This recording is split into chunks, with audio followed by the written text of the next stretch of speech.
अंडा rate sir अंडा तो पूरा निहाती दरकार माने फास्ट फूड माने अंडा ही दरकार बुझे बिना अंडार काम नहीं अंडा रेट बढ़िले बहुत इफेक्ट पड़ुछ कौन माने अंडा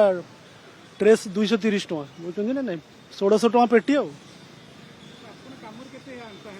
हैम्पर होची आज्ञा बहुत हैम्पर होची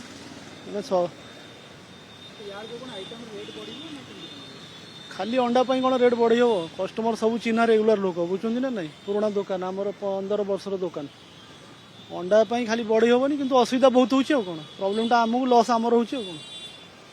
यही जिनस मैंने ये जिनसटा आउ थे कह डिटेल्स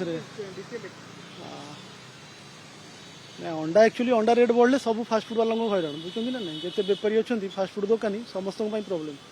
अंडाटा जिते कम रमको से भल मैंने एक्चुअली 6 टଙ୍କା रहा कथा एवं 9 टଙ୍କା पड़ू 8 टଙ୍କା 9 टଙ୍କା किଣା पड़ू माने पीस रे गोटे अंडा पीस रे 2 टଙ୍କା 3 टଙ୍କା गलानी कौन से हिसाब से आप हिसाब करेंगे आइटम रेट कौन गोटे अंडा 2-3 टଙ୍କା बढ़े आइटम रेट तो बढ़ी अलरेडी गैस बढ़ी आइटम रेट आउ कौन बढ़े हम आउ बढ़े सब सब भाई किसी सस्ता नहीं खाली गैस रेट कौन सब तो गैस पनीपरिया तेल किसी सस्ता नहीं सब हाई रेट चिकेन किसी सस्ता नहीं सब रेट अधिक हईराण हवा कथा कौन गोटे संस्था कर खाली ठेली पेली चलैया कथा कौन मेन जिस है कौन एवं या छाड़े करूँ कौन सेटा हूँ प्रोब्लेम कौन प्रॉफिट ना तापर एवं मसटा भी डल मस ना जुलाई अगस्ट मसटा एमती बेपार हुए आहरी कष्ट दूसरी आमको